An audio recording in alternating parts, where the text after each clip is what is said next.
Having a written legal will is important, but more than half of Aussie adults don't have one.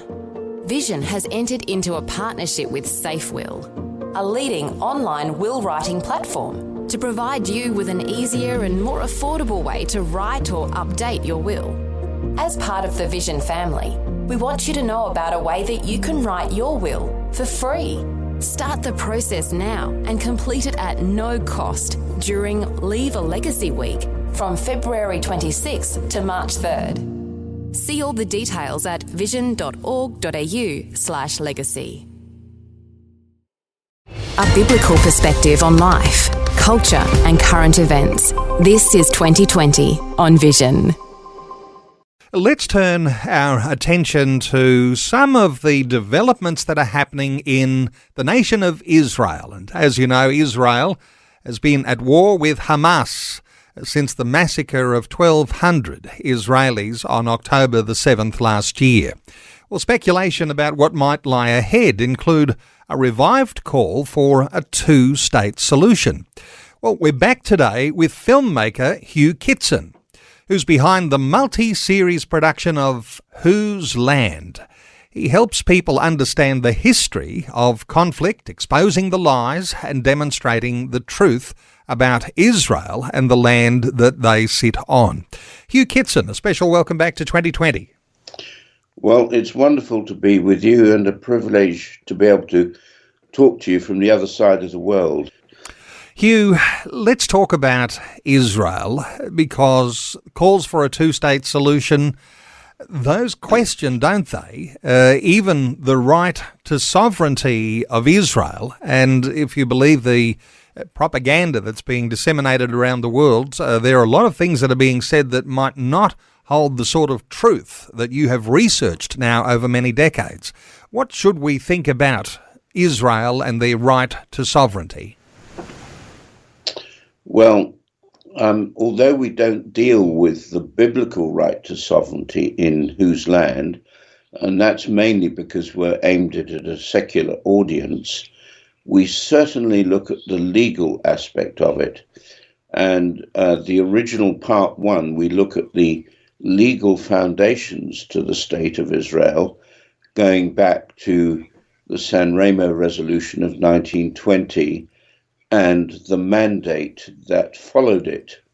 And the mandate is an international treaty. All of the mandates were. There wasn't just the mandate for Palestine. There were three others in the Middle East. And there were mandates in Africa and also in the Americas, in the Mid-Americas as well.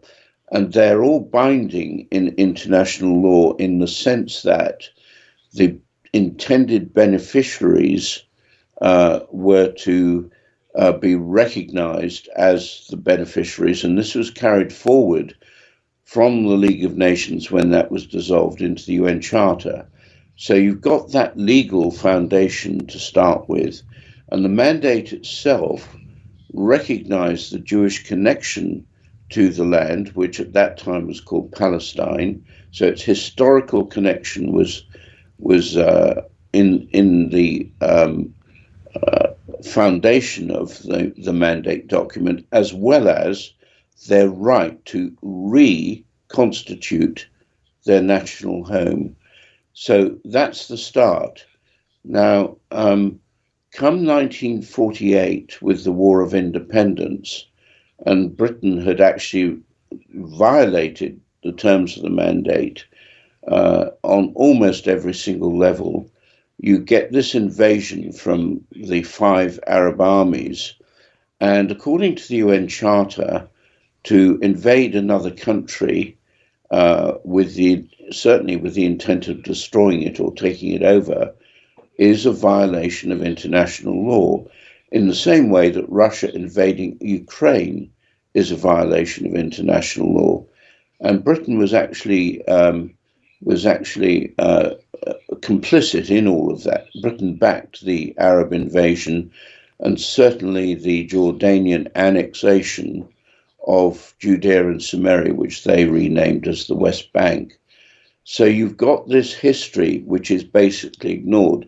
Now, today, when you look at the Middle East conflict, that history is ignored, and the clock starts in 1967 when Israel recaptured Judea and Samaria, her biblical heartland, her historical heartland, and of course all of Jerusalem, and then established Jerusalem as her capital city. So basically what part two of Whose Land looks at is the principles of international law that allow Israel sovereignty over all of that territory, which is the God-given land of Israel. As you point out, the ignorance of history is there for all to see, and you've been monitoring this and working with this and researching this now for decades. Give us an idea of the extent of the documentaries that you have produced up to this time. Well, most of the documentaries I've done on Israel, and actually my first ever visit to Israel was in early 1974, January 74, so that's 50 years ago, and that was just after the Yom Kippur War. After that, we made a film called The Last Generation, which is really looking at God's time clock in the restoration of Israel in relation to the return of his son, Yeshua HaMashiach. So that was really the beginning. But the last, and I did a few other films, but the last 25 years, I've been concentrating exclusively on Israel. And we did a film called Jerusalem, the Covenant City, that was released in 2000. I've done a number of documentaries for Ebenezer Operation Exodus. And then 20 years ago, because at this time of the year we remember the Holocaust internationally, I did another film called Lest We Forget, which looks at the Holocaust. We've got interviews with Holocaust survivors, but then we look at the rhetoric that led to the Shoah, the Holocaust, which sadly is something that's not very often included in Holocaust education these days. And then we make the comparison between the venom and the Jew hatred and Israel hatred that is coming out of the radical Islamic world, including the Palestinian Authority. And we've recently re-released Lest We Forget, because anti-Semitism is now, Jew hatred is now at a high that's not been seen since the 1930s and 40s. We're going to come back to talk more about your films in just a few moments, but let me ask you your insights, perhaps even predictions, for those unfolding challenges that are coming this year, 2024, for the Israeli people, in the midst of the circumstance they're in now, threats coming from all sorts of different directions. Any thoughts from you as to what might be ahead in the coming months, perhaps through this next year? Well, what the October the 7th massacre opened up, and by the way, Hamas coded the name of their so-called operation the Al-Aqsa flood. And I think that this has very visible ramifications all over the world. We have seen on our streets demonstrations, Jew hatred demonstrations, like we have not seen ever seen before, certainly not since the lead up to the Second World War. And it seems to me that what is happening in the nations, because this is going to affect the nations, is that we're seeing an Islamic revolution, on our streets. And Palestine in inverted commas, is the icon for the whole thing. Now, I just want to say something about Palestine. The people today known as the Palestinians do not have a history.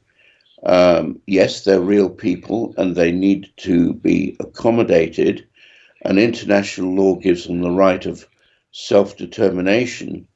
And actually, the Oslo Accords gave them that right of self-determination, and it has been squandered and become iconic in the destruction of Israel. So we're seeing, I believe, actually the lead up to the Lord's return. I mean, the prophetic scriptures talk about the nations coming against Jerusalem. Well, we haven't seen that in a military sense, but we are certainly seeing it politically and spiritually, and certainly in the United Nations. So the screening tour that you have in your mind, potentially for here in Australia, early part of February moving into March, there's possibilities there. So you're about to complete this series, or you're just on the verge of getting this next series done, with the plan to turn this into something that can be featured in cinemas. What are your thoughts here about bringing your screening tour to Australia? Well, there are certainly the Australian Jewish Association is shown interest in doing this. This would be part 2 that we're about to complete.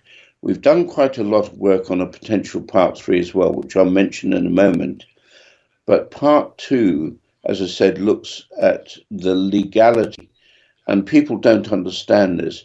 So it may not be until sort of southern autumn that we're able to do this, because we've still got to complete this final episode of part 2 first, and it takes a while to organize these things. So it could be a bit later than February, March, might be April, May sort of time. So it's sometime soon, and you'll be looking to have cinema screenings. And for those who have got real interest in what's happening right now with the developing issues in the nation of Israel, a good place to start with understanding the history is to check on those Whose Land series that you've produced over now many years. For listeners to be able to access those, you can find them on YouTube. So YouTube, simply search for Whose Land, WHOSE Land, Whose Land. It's youtube.com/@ Whose Land. And as you say, that'll be part 2. Aspirations too for part 3 in a series. I imagine you looking for a few friends, a few backers. How does that work? Right. Well, we have actually shot quite a lot of material for it, but we still need to raise some money to do part 3. And the working title of that, well, the title would be Two-State Solution ? And the question mark, of course, is very important. Now, with all of the what's been going on in their education system, what's been going on for 2 or 3 generations now of young Palestinian children being brought up to hate the Jewish people, to hate Israel, and to be promised that one day Israel will disappear, and if necessary to become shaheed or martyrs in doing so. This has been going on for 2 or 3 generations, and we highlight this in the film Lest We Forget, which I mentioned. Well, that film was made 20 years ago, and you see Palestinian children being trained to kill Jews. Quite probably the terrorists that invaded Israel back in October were probably those children now grown up. Now, part 3, Two-State Solution, will look at the background. Where did the Palestinian entity that we know today, where did that originate? How did it originate? What are the goals behind it? Because it's not just Hamas in their charter that calls for the eradication of the Jewish state and the murder of all Jews, but certainly the eradication or the destruction of the Jewish state, Israel, and ongoing, well, their charter says through armed struggle. An armed struggle, of course, is terrorism. and what we're seeing with pay to slay in the Palestinian Authority is they're outworking their charter from 1964-68 to this very day. And what is so alarming is that the nations of the world completely ignore this. And yet they're calling for a state solution. So how do we address that ignorance? Let me point listeners to arm yourself with background history and information. Our special guest is Hugh Kitson, a filmmaker who's behind the multi-series production of Whose Land. You can access that on YouTube. Just simply Google Whose Land on YouTube or go to youtube.com/@whose-land. Hugh Kitson, look forward to seeing you when you're in Australia. All the best with the production of Series 2, and I know that you're looking with an aspiration for Series 3 already. Thanks so much for sharing these thoughts with us today on 2020. Thank you very much, Neil, and God bless you all. Thanks for taking time to listen to this audio on demand from Vision Christian Media. To find out more about us, go to vision.org.au.